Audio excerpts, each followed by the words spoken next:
Mesdames et messieurs, chers amis, good people of the city of Williamsburg, my dear friends, please, do allow me an introduction. The name is General Lafayette, though I believe that most of you probably know me far better by my name of the French aristocracy, the nobility, the second estate, and that, of course, is Marie-Joseph Polyvroche-Chelvet de Mautier, le Marquis de Lafayette. Would you like to repeat that, monsieur? What a pleasure and honor it is to see all of you here on this simply magnificent day. It is hard to believe it is already the 16th day of September of this year of 1784, but nonetheless a day of celebration, is it not? Yes. How I will always love you Americans. For in reality, you have no idea of what I am celebrating, yet most of you are willing to celebrate right along with me. You know, I think that is a credit to the American people, how very optimistic you are. Or simply in want of a party. Well, my friends, how could you know? For I, General Lafayette, have only recently returned back to America after 3 long years. Indeed, friends, the last time I set foot upon American soil was just after our glorious victory 12 miles down the road at Yorktown, where we vanquished our enemy, Lord Cornwallis. But, my dear friends, more important than that single victory at Yorktown is the fact that 1 year ago, this very month, the Treaty of Paris has indeed been signed, thus making you, the people of America, officially free and independent. Woo! So, my dear friends, I would say that is most assuredly a cause for celebration. So on this occasion, let us never forget how that independence was in fact achieved. For all of those brave soldiers, sailors, and Marines alike, who fought and bled upon countless battlefields to achieve American freedom, let us applaud them all! Oh, my dear friends, how delighted I am to be back amongst you, my beloved brothers and sisters here in America. But I must admit that now that I have returned and independence has been achieved, I am certainly reminded of what first inspired me to cross the great ocean and take part in this noble crusade. For friends, I first heard of this glorious cause back in 1775. I was but a sous-lieutenant back then, a second lieutenant, newly promoted to the rank of captain. In truth, only because my father-in-law owned the regiment. It was a bit of a wedding gift. Well, there I found myself billeted in the eastern part of France, in a city called Metz. And as was commonplace back then, we would often have these grandiose dinner parties with all of the most noble officers and attendants. And there we would typically speak about the various subjects of the day. Perhaps a war that had begun, a war that had concluded, a new treaty that had been signed, perhaps a new innovation in strategy or in tactics. But on one occasion we had a very special guest. And this guest was none other than the Duke of Gloucester. Yes, the same name applied to that route principale right here in Williamsburg. And well, who is the Duke of Gloucester? Well, he happens to be the brother to George III, the King of England. And we soon discovered that this man was rather sympathetic to the American cause. In fact, many were of the opinion that he thought America should be free and independent. So, of course, we all listened in on what he had to say. Now, of those present there that evening, there was the famous Duke de Broglie. Many of you might remember him from his exploits during the 7 Years' War, and there were some who said that he was going to be given command of the Continental Army in the place of General Washington. Now, the Duke de Broglie was a fine officer, to be sure, but I think we are all thankful that General Washington remained in command, are we not? Of course we are. There was my beloved friend, le Baron de Kalb, the one man perhaps most responsible for bringing me here to America. I can still recall receiving the dispatch of the news of his death after the Battle of Camden in August of 1780. Most distressful to me, but even more so to the great cause of American freedom. For he was such a fine officer. There was, of course, the Chevalier de Buisson. Madame, the Chevalier de Buisson. I thought I recognized you.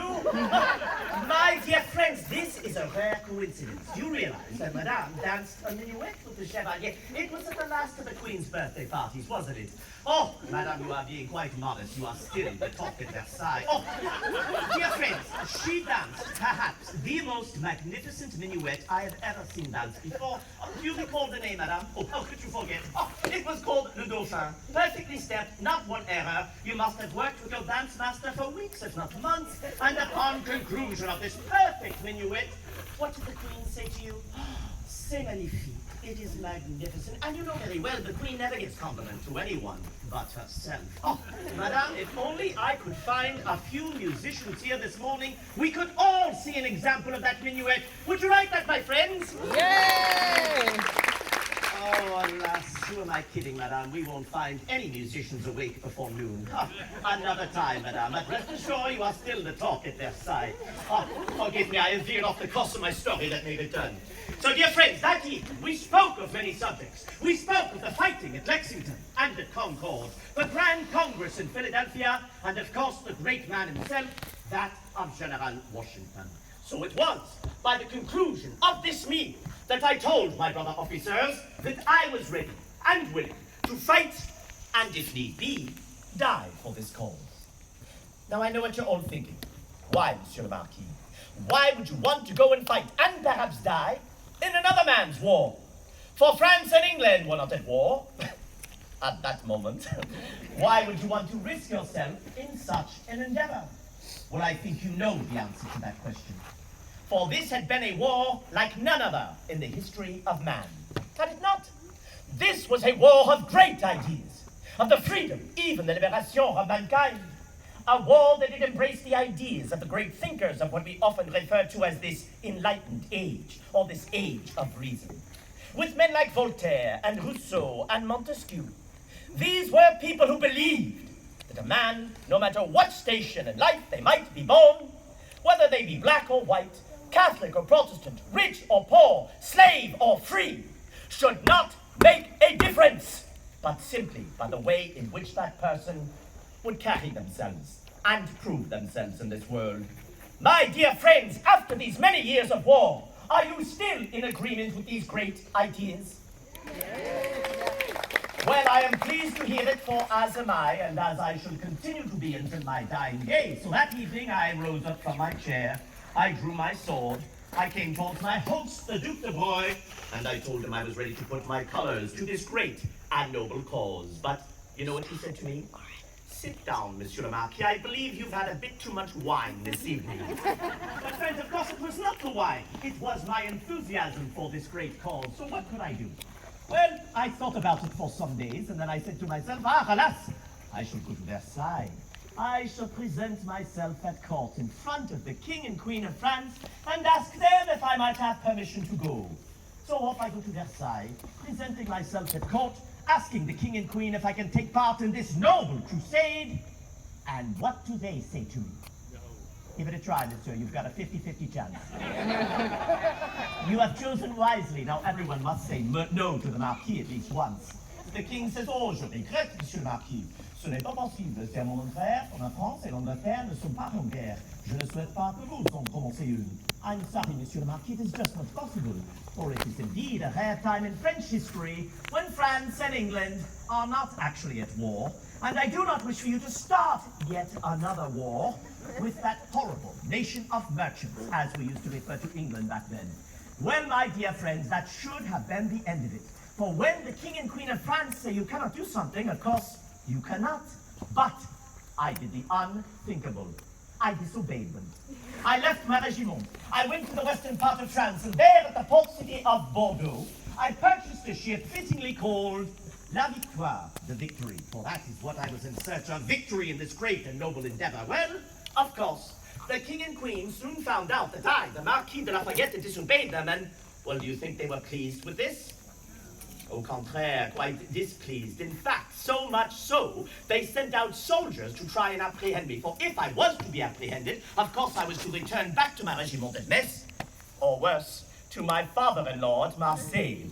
So I had to act with the utmost secrecy, preparing all that I would need. A crew to man my ship, companions to join me, all of the supplies that I would need, for I did not know when or if I would even return back to France. Well, when all was prepared, the harbor master at Bordeaux inquired, "What is your destination, monsieur? Where are you headed?" Not realizing at that moment I was the Marquis de Lafayette, for I had placed a disguise upon myself. Mademoiselle, if you had to disguise yourself, and you wanted no one to know it was you, what would you wear as a disguise? A difficult question. I had the luxury of weeks to think upon it. Well, I'll tell you a funny story. The English newspapers reported that I, the Marquis de Lafayette, disguised myself, are you ready for this? In a woman's gown. Can you imagine? Well, don't imagine that. Oh, do not believe everything you read or hear, especially if it is written by an Englishman about a Frenchman. No, there was no woman's gown for me, but instead, I simply disguised myself as a merchant, there to take part in a bit of commerce with the people of Spain. So not having any issue with this, they of course allowed me to pass, and true to my word, I did go from France to Spain, but what would be my ultimate destination? America, exactement. Now, this journey happened to take me 8 long weeks. Have any of you been to sea for 8 weeks? No, yes, well, I don't recommend it. In fact, I'm glad that I joined the French army and not the French Navy, because I was seasick nearly every day of my journey. But after 8 long weeks, as I looked over the bow of my ship, I could see the Americas for the first time. And we had landed at a place called Georgetown in South Carolina. How I recall that evening perfectly well, for even though it was evening, the moon was so bright that it illuminated everything that we looked upon. So as I put my foot upon American soil for the first time and met you, the good people of the United States, well, what do you think my first impressions were of you, the people of the United States of America? Perfect, it's better not to answer that question. For friends, it was not a very good one. For you know, the first Americans I met here in America tried to kill me. Not a good start, is it? We had landed at the plantation of a Monsieur Auger, a Benjamin Sugar, or Ougy as he liked to pronounce it, an ardent patriot, but he had mistaken me and my companions for Englishmen. Now, can you imagine mistaking me for an Englishman? You know, in hindsight, I don't think the moon really was that bright. Well, I quickly assured them that we were not. We were there to help them in their great and glorious cause, and once they realized this, they welcomed us with open arms. But I was not there upon a holiday. I needed to make my way as quickly as possible to Philadelphia City. So, after bidding farewell, after thanking them for their kindness, their hospitality, and most assuredly for not killing us, we made our way northwards to Philadelphia, the largest city in former English North America and its 40,000 souls. Now, friends, before I had departed France, I had met with an American representative in Paris named Silas Dean from Connecticut. And he had promised that if I, the Marquis de Lafayette, were to come to America, I would be granted the rank of Major General in the Continental Army. So there I was, promissory note in hand, and I approached your Congress. I said to them, honor me so by granting me a command in the Continental Army, that I too might fight against tyranny. And now what does Congress say to me? Bravo, monsieur, you're doing great. They say, thank you for coming, Monsieur le Marquis. We appreciate you offering your services, but we don't need, nor do we want your help. Now, can you imagine this? What I had endured up to that moment. I had left my regiment. I had disobeyed the King and Queen of France. I had traveled 8 long weeks at sea, seasick nearly every day. I had nearly been killed by the first Americans I met here in America. I had traveled from South Carolina all the way to Philadelphia in the month of July, just to be told by your members of Congress to return back to France. Well, I ask all of you, what would you have done? Would you have returned back to France? Of course not. You would persevere. You would overcome. You would triumph in the end, just as I had done. So once again, I attempt to speak to Congress, saying, very well, you will not give me a command of soldiers, but perhaps you will allow me to serve as an aide-de-camp to General Washington, as an assistant to the great man. But once again, they said to me, I'm sorry, Monsieur le Marquis, but once again, this is simply not possible. Besides, we don't have enough money to pay you. Well, my friends, I finally said boldly to your members of Congress, then I shall serve at my own expense. And would you know it? with those immortal words, your Congress immediately made me a general officer. I could not imagine this good fortune, for as I mentioned, back in France I was but a captain in the French army, and a newly promoted one at that. But here in America, I was made a Major General, a General of Division. I could command upwards of 5,000 soldiers, yet I never commanded more than 50 in my entire life, and all at the age of 19. Well, good fortune followed me again. For that very next evening, the people of Philadelphia were holding a ball for General Washington, a party. You know all about parties, don't you, madame? But this one held in honor of General Washington for defending the city of brotherly love. Now, I recall when he walked into the room, for I knew precisely who he was before he spoke, even though we had never met before. It was simply by the way in which he carried himself. For to me, he was truly an aristocrat without the name, a nobleman without the title. He came forth, he held out his hand, he said to me, I thank you, Monsieur le Marquis, for coming to support this cause. Think of this new place as your new home. Think of the officers around you as your new family, and think of me as your new friend. And with this, I could not help myself. I immediately embraced him. In fact, I think I might have embarrassed him a little bit with my French custom. But I said to him, from now on, mon général, j'ai deux patries, la France and les États-Unis d'Amérique. From now on, I shall have two countries, France and the United States of America! And thus my great adventure had begun. It's hard to believe that that was the last day of July, 1777, and here we are, upon the 16th day of September of the year 1784. So much has changed, yet there is still so much left to do. You know, I just recently left General Washington. We spent 2 weeks together at his beloved Mount Vernon, there reflecting upon the war and the future of this nation. We rode on to a place called Annapolis in Maryland, said goodbye to many of the officers of the Continental Line that we had served with. Then we rode on to a place called Marlborough in Maryland, and that is where I would say my goodbye to the General. But not before he said this to me. He said, Monsieur le Marquis, I sincerely believe that the easy part was winning this war. I could not imagine he would say such a thing after all the trials and tribulations we have been forced to endure.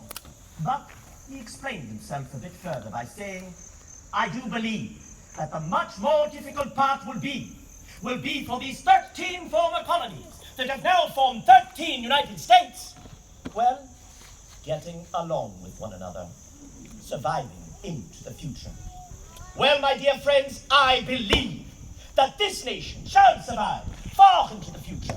And the reason I say that is because of the foundation that was built at the price of so much sacrifice and blood by you, the American patriot. In fact, I will go further. I will say that one day this nation shall serve as a beacon for all other nations to look to as the truest example of freedom and of independence. God bless you all, my dear friends, and God bless this great nation of the United States of America!